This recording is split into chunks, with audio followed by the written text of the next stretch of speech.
Hello guys, welcome to my YouTube channel. आज हम यहाँ पे बात करने वाले हैं MT9 की, जो कि आपका रियल एनालिसिस है। हम यहाँ पे आज डिस्कस करने वाले हैं यूनिट 12, जिसके अंदर हम पढ़ने वाले हैं रोलेस थ्योरम और मीन वैल्यू थ्योरम, और भी बहुत सारे इसके अंदर थ्योरम है। फिलहाल आज हम यहाँ पे इस चैप्टर का नाम है मीन वैल्यू थ्योरम्स, ठीक है। तो सबसे पहले हम इस चैप्टर में ये डिस्कस करेंगे कि आखिरकार रोलेस थ्योरम क्या होती है, ठीक है। रोलेस थ्योरम अगर आपको समझ आ गई तो आपको मीन वैल्यू थ्योरम भी समझ आ जाएगी, लेग्रांजेस भी समझ आ जाएगी, और कॉची थ्योरम जो है वो भी समझ में आ जाएगी, ठीक है।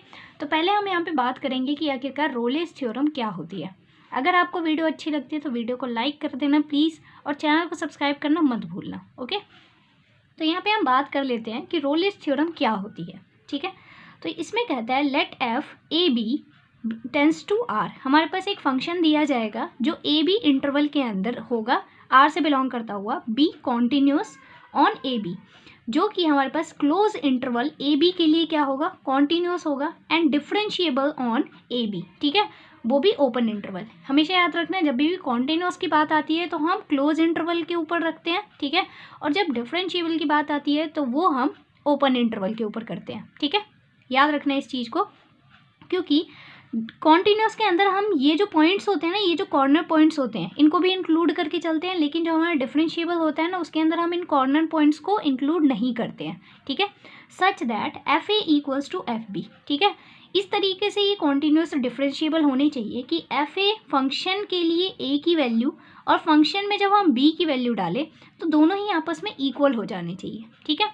अब उसके बाद कहता है where a b some are some real numbers, और ए और बी हमारे पास कोई भी रियल नंबर्स हो सकते हैं, ठीक है।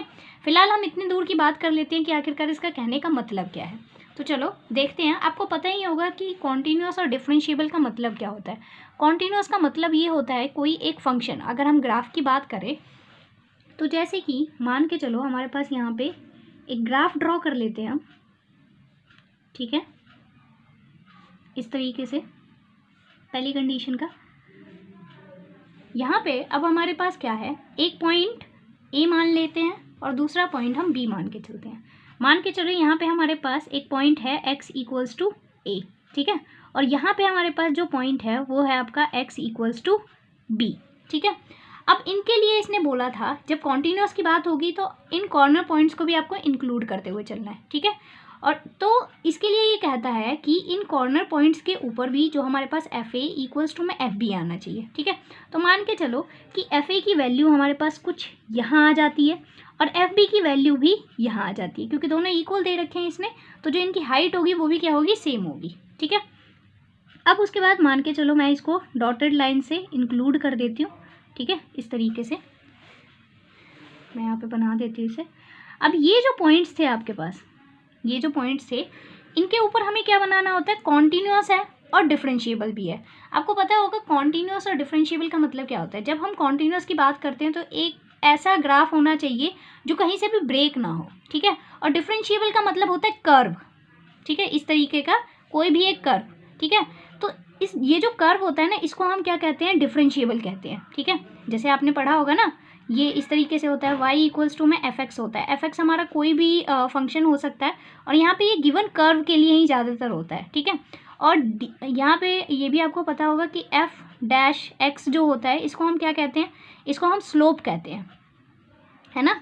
या d y by d x निकालते हो आप, ये भी क्या होता है आपका, एक तरीके से स्लोप होता है, स्लोप दिखाता है ना ये ढलाव में। तो वो यही कहता है कि जब हमारे पास क्या आ जाता है, इस तरीके से जब भी कोई ग्राफ होता है, क्योंकि कर्व क्या होता है, एक स्ट्रेट लाइन होती है, उसके तो सिर्फ एक ही वो होता है हमारे पास, स्लोप होता है। लेकिन जब कर्व होता है, ये हर एक पॉइंट पे अपने आप को क्या करता चलता है, चेंज करता चलता है। तो यहाँ पे ये स्लोप हो जाता है, फिर इस तरीके से स्लोप होता है, फिर ऐसा स्लोप, इस तरीके से इसके बहुत सारे स्लोप निकलते चले जाते हैं, ठीक है। तो हम डिफरेंशिएबल की बात कर रहे थे, जब भी एक स्मूथ कर्व बनेगा तो वहाँ पे आपका डिफरेंशिएबल होता है, उस फंक्शन को हम कहते हैं कि वो डिफरेंशिएबल होगा। लेकिन जहाँ पे भी आपके पास क्या हो जाए, एक स्ट्रोक आ जाए, मान के चलो ये इस तरीके से पीक आ जाए, ठीक है, ये इस तरीके से पीक आ जाए और फिर ये आगे इस तरीके से मूव होता हुआ चले, तो इतने दूर के लिए तो हम कहेंगे कि जो हमारा ग्राफ है, फंक्शन है, वो क्या है, डिफरेंशिएबल है। लेकिन इस पॉइंट पे हमारे पास जो ये ग्राफ होगा वो क्या हो जाएगा, नॉट डिफरेंशिएबल होता है, ठीक है। क्योंकि पीक के ऊपर क्या होता है, आपको पता होगा, यहाँ से ये चलता हुआ आ रहा है और यहाँ पे आके यहाँ पे आपको दिख रहा है कि ये फंक्शन का जो स्लोप होगा वो क्या करेगा, यहाँ पे डिक्रीज़ करेगा। यहाँ पे इस पॉइंट से एकदम से वो क्या होना शुरू हो जाएगा, इंक्रीज़ होना शुरू हो जाएगा। तो इस वजह से क्या होता है, जो यहाँ पे लेफ्ट हैंड डेरिवेटिव होता है और जो राइट हैंड डेरिवेटिव होता है वो दोनों ही क्या हो जाते हैं, आपके पास नॉट इक्वल हो जाते हैं, ठीक है। तो इस वजह से ये क्या होता है, हमारे पास नॉट डिफरेंशिएबल हो जाता है, ठीक है।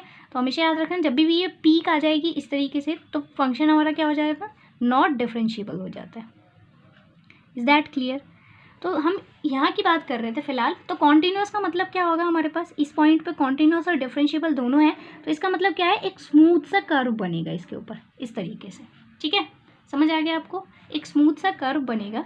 अब कर्व बनने के बाद ये कर्व इस तरीके से भी हो सकता है।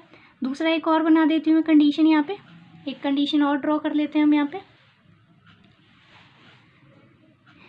यहाँ देखो इस तरीके से, तो ये आ गया, ठीक है। दो ग्राफ दे रखे हैं बेसिकली, तो वो दोनों ही ग्राफ मैं आपको समझा देती हूँ किस तरीके से दे रखे हैं। मान के चलो कि यहाँ पे हमारे पास क्या दे रखा है, x इक्वल्स टू a है और यहाँ पे क्या है, x इक्वल्स टू में अगेन वही b है, ठीक है। फिर उसके बाद वही था हमारे पास, फंक्शन की वैल्यू यहाँ पे आ रही थी वो इस तरीके से और इस तरीके से। फिर हमने इसको डॉटेड लाइन से क्या कर दिया, प्लॉट कर दिया, ठीक है। फिर उसके बाद क्या होगा, अब एक स्ट्रेट लाइन होगा तो उसका तो ईजिली बन जाता है आखिरकार जो स्लोप होता है। मान के चलो कि आपने इसको इस तरीके से ना मिला के स्ट्रेट मिला दिया। स्ट्रेट भी क्यों मिलाना, मान के चलो कि हमने इसको इस तरीके से 2 बार ऐसे मिला दिया, ठीक है, इस तरीके से। थोड़ा गंदा बन गया पर मैनेज कर लेना आप, ठीक है। इस तरीके से बना दिया। तो अब यहाँ पे क्या होगा, आपको दिखेगा यहाँ पे ईजिली कि ये जो है यहाँ पे क्या होगा, इस पॉइंट के ऊपर यहाँ एक पॉइंट होगा जिसके ऊपर क्या होगा, एक स्लोप जाएगा इस तरीके से टच करता हुआ। किसी एक पॉइंट से इस कर्व का क्या निकलेगा, स्लोप निकलेगा। तो यहाँ पे देखो, यहाँ पे भी एक पॉइंट होगा, उससे भी क्या होगा, यहाँ पे एक स्लोप टच करता हुआ जाएगा। इधर भी एक पॉइंट होगा, ये भी क्या होगा, इसको टच करता हुआ जाएगा। यहाँ पे भी एक पॉइंट होगा जिससे क्या होगा, एक स्लोप निकलेगा।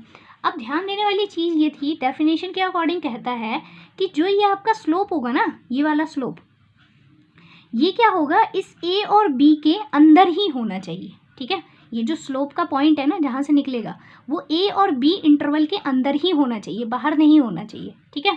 अब हम आगे एक बार दोबारा डेफिनेशन पढ़ते हैं, फिर आपको समझ आ जाएगा।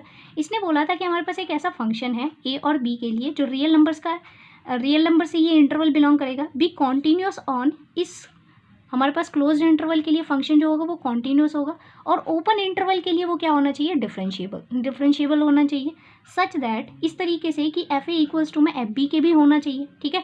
तो यहाँ पे आपको दिख रहा है 3 कंडीशन मेन है कि आपके पास इसी इंटरवल के ऊपर फंक्शन कॉन्टीन्यूस भी होना चाहिए, ओपन इंटरवल के लिए डिफरेंशिएबल भी होना चाहिए, और साथ ही साथ एफ ए इक्वल्स टू में एफ बी भी आना चाहिए। तब उसके बाद क्या था, और जहाँ पे ए और बी हमारे पास क्या होंगे, रियल नंबर्स होंगे, तो हमारे पास एक 4th कंडीशन जनरेट होती है। वो ये कहती है कि then there exist some c in a b. तो उस कंडीशन पे हमारे पास एक सी पॉइंट एग्जिस्ट करेगा ए और बी के अंदर ओपन इंटरवल में, है ना। तो यहाँ पे आपको दिख रहा है कि सी पॉइंट हमारा कौन होगा। फिर कहता है कि such that f dash c equals to में 0, ठीक है। और f dash c equals to में 0 का क्या मतलब है, उसकी भी बात कर लेते हैं यहाँ पे हम।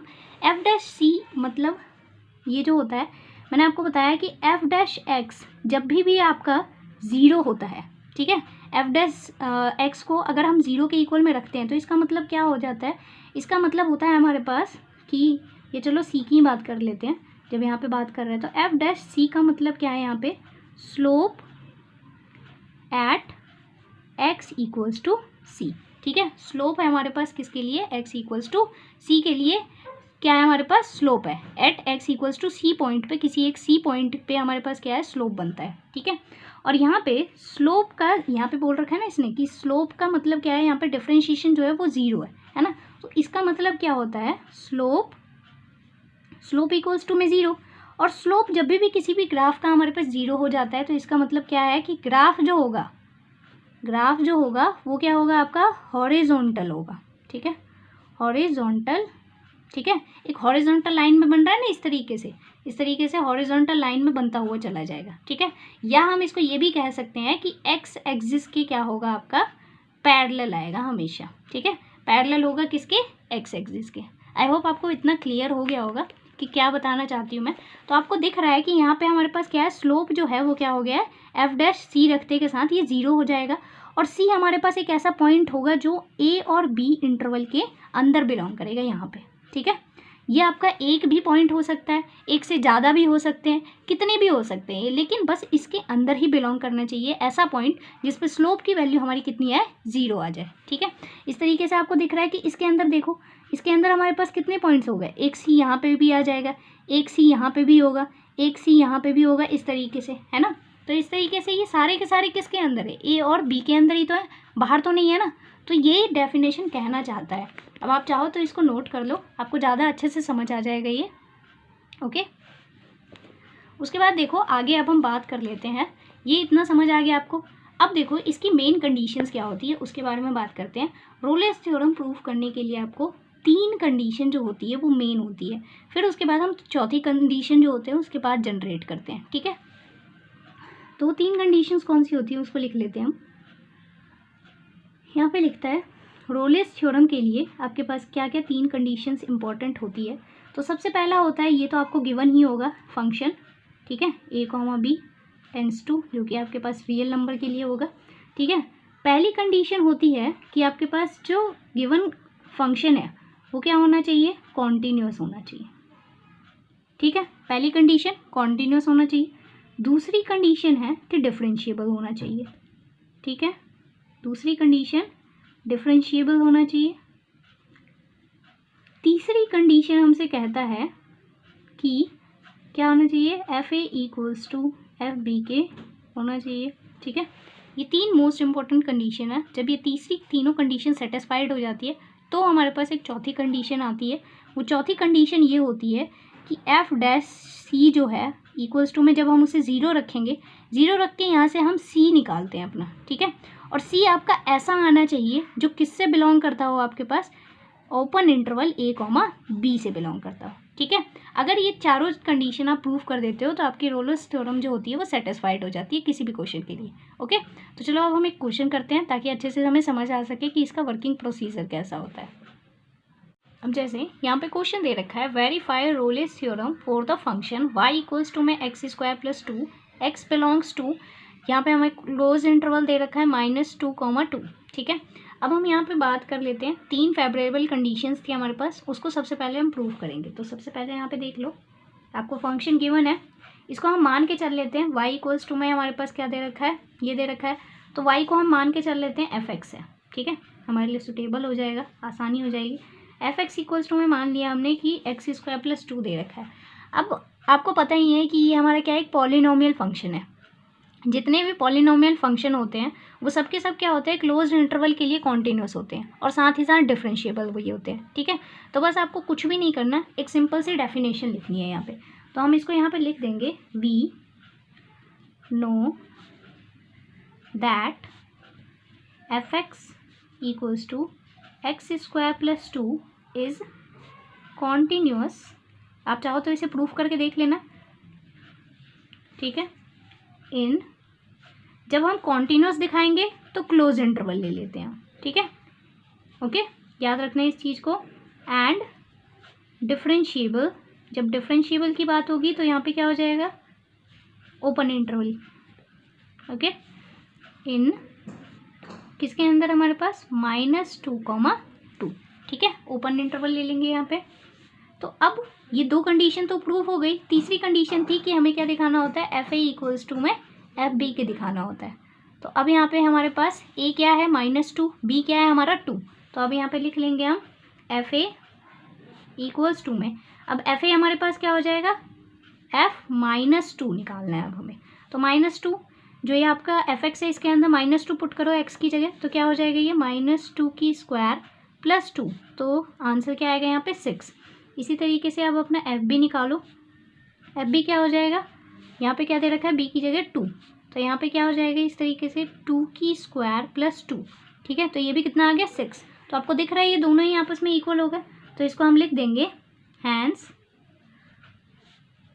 F a equals to f b. ठीक है, ये दोनों ही आपस में इक्वल हो गए।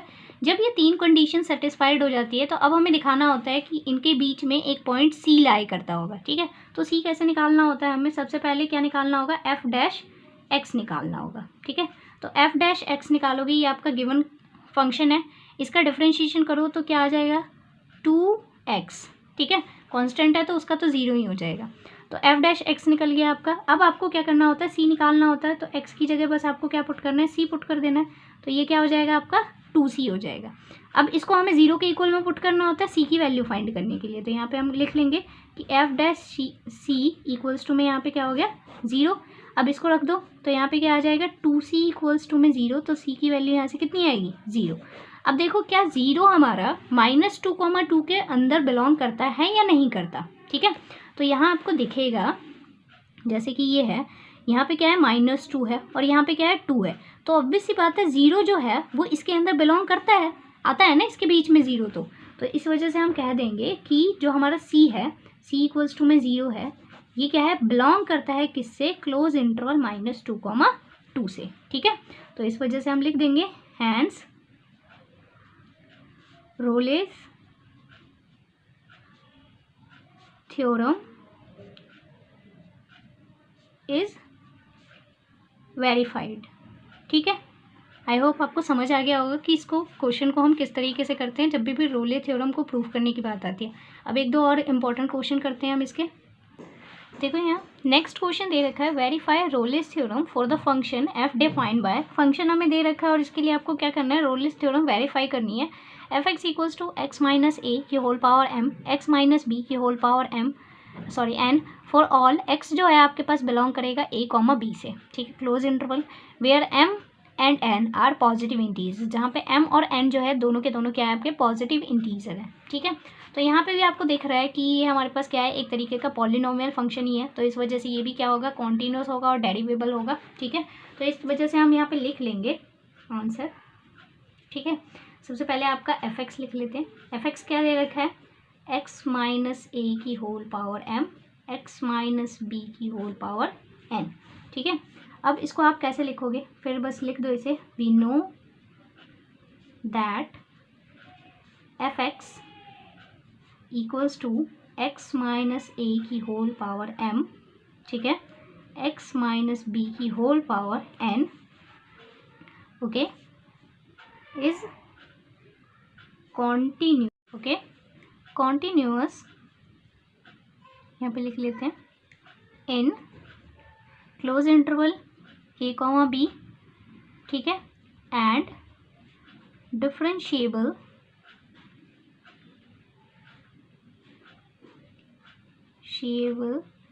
इन ओपन इंटरवल।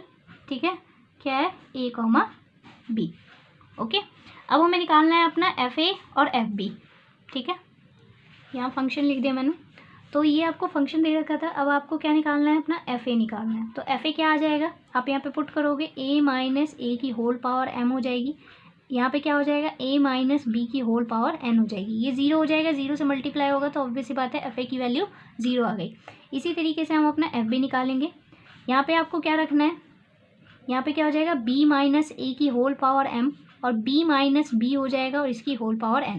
तो इस पूरे की वैल्यू भी क्या हो जाएगी 0 हो जाएगी। इस तरीके से हमें पता चल गया कि एफ ए जो है वो इक्वल आ गया किसके, एफ बी के।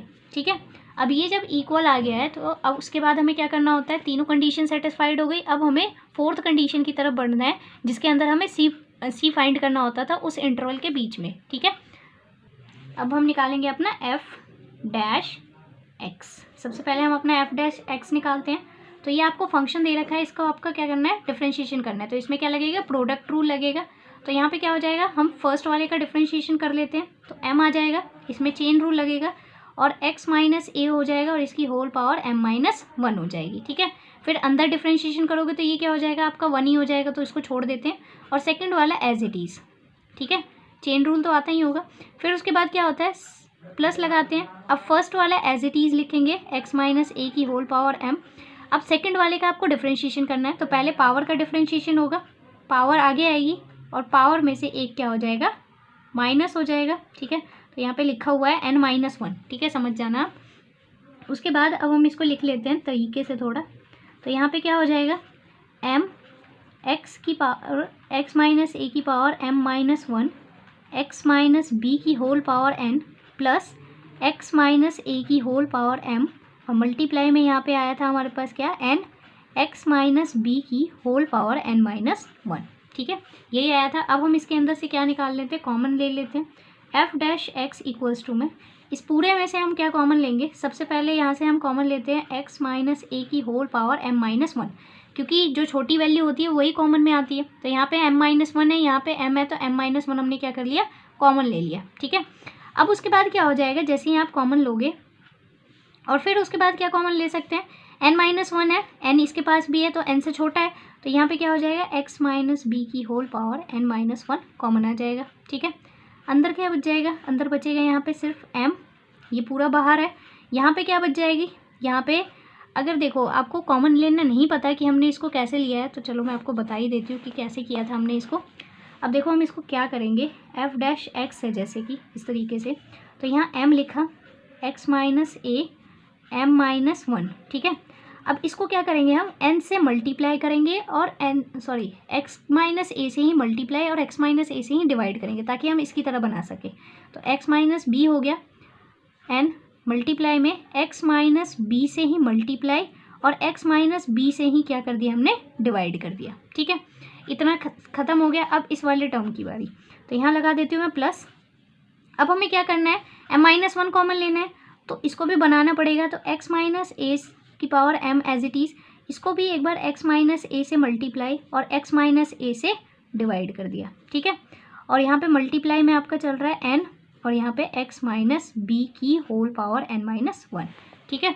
अब देखना, अब हम क्या करेंगे इसके अंदर से, f dash x equals to में यहाँ पे क्या हो जाएगा, अब देखो इसको हम क्या लिख सकते हैं, m x minus a m-1, ठीक है। और इसको क्या लिख सकते हैं, इस पावर को अगर मैं ऊपर ले आऊँ तो इसको हम इस तरीके से लिख सकते हैं, x माइनस b n-1, और मल्टीप्लाई में यहाँ पे क्या आ जाएगा, x माइनस b आ जाएगा, ठीक है। इसको तो -1 में लगा दिया और x minus b as it is, plus अब इसको करोगे तो यहाँ पे क्या हो जाएगा, x माइनस a की होल पावर m माइनस, इसको उठा के ले आएंगे तो -1 हो जाएगा, और ऊपर वाले को एज इट इज़ छोड़ देते हैं, ठीक है। और साथ में इसको भी इस तरीके से ही लिख दो, ठीक है। अब हम यहाँ से कॉमन ले लेंगे, तो कॉमन लेने पे क्या आएगा, f dash x equals to में, अब जब आप इसमें से कॉमन लोगे तो ये क्या बन जाएगा, x माइनस a की होल पावर m-1, यहाँ से भी कॉमन क्योंकि इसके पास भी है, और x माइनस b की होल पावर n-1, इसमें से भी कॉमन, इसके पास भी बना दिया हमने। तो अब अंदर देखो क्या बचेगा, यहाँ पे बचेगा m, और यहाँ पे बच जाएगा आपके पास क्या, x माइनस b बच जाएगा, ठीक है, क्योंकि ये दोनों तो बाहर चले गए हैं इसके अंदर से, और प्लस में यहाँ पे बच जाएगा n x माइनस a, ठीक है। और इक्वल्स टू में हमें क्या पुट करना था, 0 पुट करना था, ठीक है। तो मैंने पुट कर दिया इसके अंदर, f dash x equals to में 0 पुट कर दिया, ठीक है। अब हमें c निकालना है, ये तो 0 के उधर चला जाएगा, ख़त्म हो गया।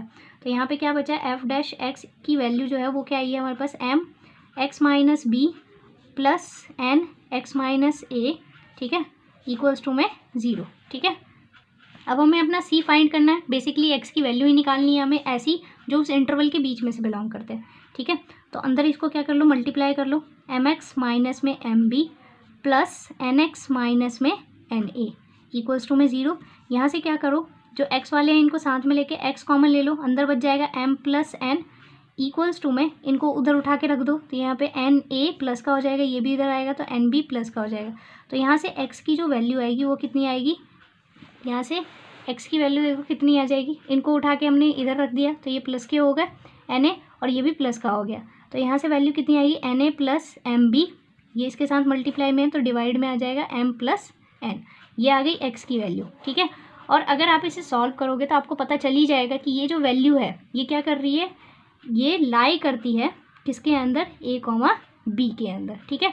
और इससे हमें पता चलता है कि जो c होता है वो यूनिक नहीं हो सकता, c तो हमें पहले से ही पता है कि c जो होता है वो बहुत सारे हो सकते हैं, बहुत सारे बिलोंग कर सकते हैं उसके अंदर से, तो इस वजह से हम इसे लिख देंगे, this is point C and it clearly, ठीक है, ये ओपन इंटरवल होता है ना, क्लियरली यहाँ पे लिखो लाइज इन A, B। ठीक है, समझ आ गया। इस तरीके से हम इस क्वेश्चन को ख़त्म करते हैं, सॉल्व करते हैं। ठीक है, समझ आ गया आपको। जितने भी हमने क्वेश्चन यहाँ पे डिस्कस किए हैं, रोलिस थ्योरम जो डिस्कस किया है, आई होप आपको वीडियो अच्छी लगी होगी। वीडियो अगर आपको अच्छी लगती है तो वीडियो को लाइक करके चैनल को सब्सक्राइब करना मत भूलना। ऐसी ही और भी बहुत सारी थ्योरम्स है इसके अंदर, जिसके बारे में हम नेक्स्ट वीडियो के अंदर डिस्कस करने वाले हैं। होपफुली मैं नेक्स्ट वीडियो जो है वो कल या परसों तक अपलोड कर दूँगी, तो प्लीज़ चैनल को सब्सक्राइब करके नोटिफिकेशन बेल को ज़रूर प्रेस कर लेना, ताकि आपको पता चलते रहे। और साथ ही साथ आप चाहो तो अपनी बहुत जो भी क्वायरीज़ होती हैं, उसके लिए आप मुझे जो इंस्टाग्राम के ऊपर मैथ्स अड्डा का जो ऑफिशियल पेज है, आप उसके ऊपर फॉलो कर सकते हो मुझे। ओके, और जो उसका लिंक है वो डिस्क्रिप्शन में दिया हुआ है, तो आप वहाँ से जाके विज़िट कर सकते हो। Thanks for watching.